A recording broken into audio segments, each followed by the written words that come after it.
I asked this question in Nandile Primary School. You know where Nandile Primary School is? Yeah, it's a little bit up near Nandaribatu. A little bit, Sister Mariana was teaching there one time. I asked this question and the Nandile children answered it. So I'm sure you are much better than Nandile. We'll find that out today. Anyway, the question centers around this story of a young boy who went to school, but the teachers said he was too slow. And the teachers told his mother that his boy cannot go to school. So his mother said, okay, I will teach my son at home. And he taught his son at home. And at the age of 11, this boy had built underneath their house at the basement, he had built up a small laboratory. And he played with water, wires, and chemicals. This boy grew up and he became very famous. When he died, the people of his village did something to remember him and to honor him.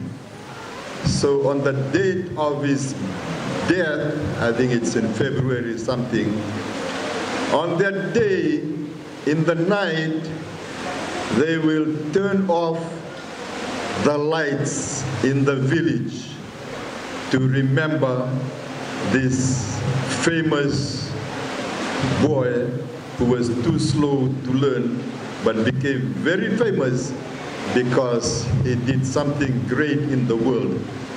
And so to remember him, his village on the day of his death will turn off the lights. So can you guess what this person was famous for?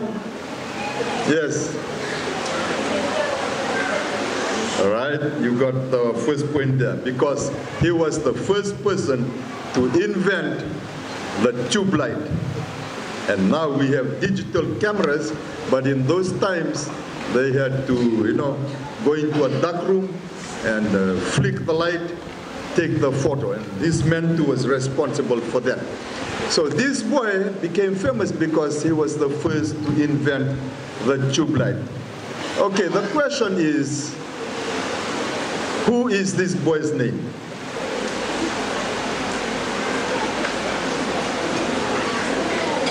Oh, watch out, Nandile might beat you today. Yes.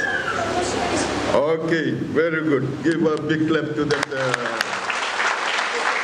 Okay, come and get your prize.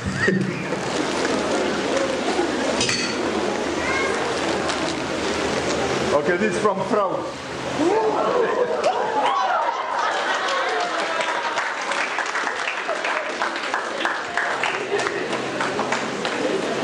Okay, that was very good. Something just to excite you, but at this moment I want to thank the Marist Convent school community, the teachers, staff, the school manager, Father Benny, for inviting me to this graduation. This would be my fourth graduation in this last week, but something that I enjoy, because during graduations we see hope, we see potential in what our students can become and will become, because we see their gifts and talents, what they can be in the future. So today I want to first congratulate our Marist Convent 8th grade graduates, and also the teachers and parents for another successful academic year. To the students, today is a very special day, and not only for you, but for your parents who are gathered here in great numbers, and they are your mom and your dad, your grandmother and your guardians are very proud of you. and because they have high hopes for you on your education, and they believe in you, that you are, and you today make your parents proud. So, and if you look back, just look back at your parents. Look at your parents, you can see they're smiling, some they're taking photos. Why? Because today is very special for them, because they are here to celebrate your achievements. They want to be, or they want you to be the best you can be in this life.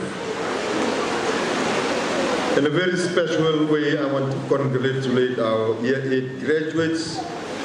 So Year 8 graduates, today marks an important time in your life, especially in what you want to be for the rest of your life. Today you complete Year 8 at Marist Convent. Next year you will be in a secondary school. And we want to wish you well in your new school and to be assured of our prayers. Today I'd like to encourage you. Great people are people who dream and dream and dream.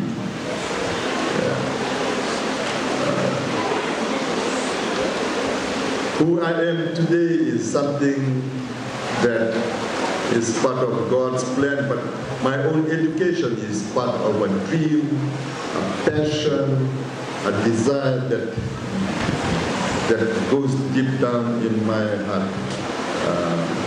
Since leaving high school, I've always wanted to continue my studies, and that is, with that dream, nothing is impossible. And they say that the sky is the limit. So I really encourage you today to dream and dream and dream about what you want to be in 5 years' time, 6 years' time, what you will be doing in the world today.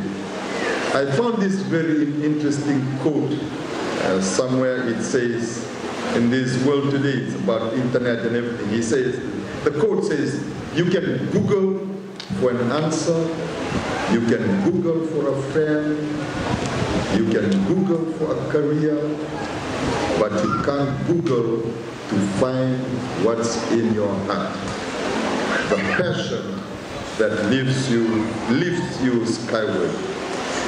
And so I really want to encourage our Year 8 today that as you end Marist Convent, there is, somebody says, you have to peek through the corner to find out what's at the end of the road for you. Last week I was at the Boys Town graduation, and I was struck with this very short phrase that Brother Saji kept on repeating. And the quote is, I must and I can. Very good. So hold those four words in your heart, and one day we will see you probably standing here and speaking to the graduates, the future graduates of Marist Convent. I'd like to speak to our dear parents today. Dear parents, I congratulate you too for your dedication towards the education of your children.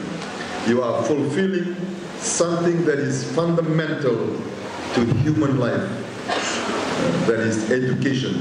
Just like water is fundamental to life, air, food, education is also one of those fundamentals of life. So fundamental that the Bill of Rights and the church teaching both uphold the necessity of education. The Bill of Rights states that everyone has a right to basic education. The Catholic Church, through Pope Paul VI's encyclical Declaration on Christian Education, states all men and women and children of every race, condition and age, since they enjoy the dignity of the human being, have an inalienable right to education. That means this is something that you cannot, take away from people something that is ingrained in life, just like our need for water, and that is education. So parents who have the primary and inalienable right and duty to educate their children must enjoy true liberty in their choice of schools. I don't know whether that hits you on the heart or not, but as you know, there has been a little bit of discussion in the media about zoning and so forth, but our Catholic teaching holds that this is a freedom of parents to choose the school that they want to take their children to. So, first point is that this is very fundamental, and thank you for being here, which is a sign of your support and dedication to the education of your children. The next point I'd like to make is that because education is fundamental to human beings, the state or government must make education available and accessible.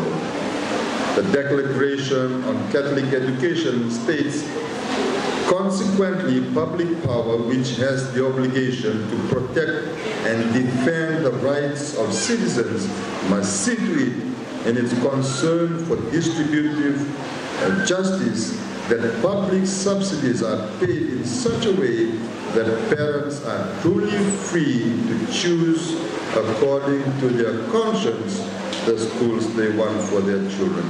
So we want to thank, at this time, to thank the government of Fiji for its commitment towards education, and that is particularly in making education free so that everybody has, no one is left behind because they failed some exam.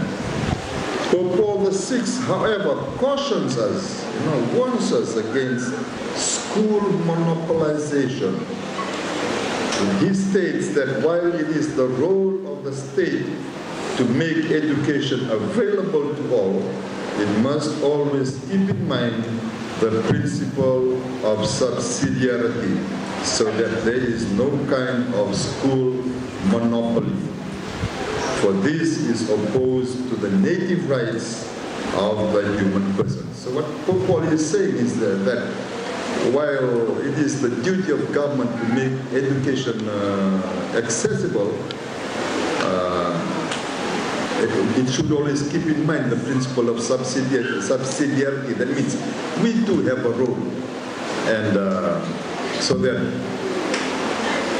no institution has monopoly over education and to dictate, a kind of a uniform school system where parents' rights and freedom are not respected. So there is a need of a balance there. In other words, what Pope Paul VI is saying, the role of the state regarding education is to facilitate rather than displace the initiative of the family. So the first role is for parents and family regarding education. That is your primary role. Government is there to facilitate the accessibility of education, but not to take our responsibilities and our roles away from us. So I want to remind parents, your primary duty to educate your children, free education, and money is one small part of the whole education of the human person. Money is a small thing. There's a whole dimension of the formation of the human person. The Catholic teaching sees that your role as parents is something about transmuting human life. You are considered to be co-creators with God. God made these children, but you help form these children. So because they are made in the image of love, your task is about transmitting love. So one of the best schools for educating our children to be made in the image and likeness of God is through the love of husband and wife, of parents, in which these children grow from, so that they are taught love. They are taught to be like God. This you cannot pass on to anybody else. You cannot pass on to the teachers, because it is a very unique and indisplaceable responsibility that is given to you as parents. Last year, and also in my school visits, one of the sad things that we noticed since that teachers have noticed as a result of the fee-free education is the tendency of parents to neglect these primary duties or their commitment to the school. So I want to encourage you that, while we thank the government for providing us money, it does not take away the commitment and the responsibility that we have in forming our children and our commitment to the institution, the school that continues the formation of your children. So on that note, I want to once again thank you very much for your commitment. I want to thank the Marist Convent school community and congratulate them for another successful academic year.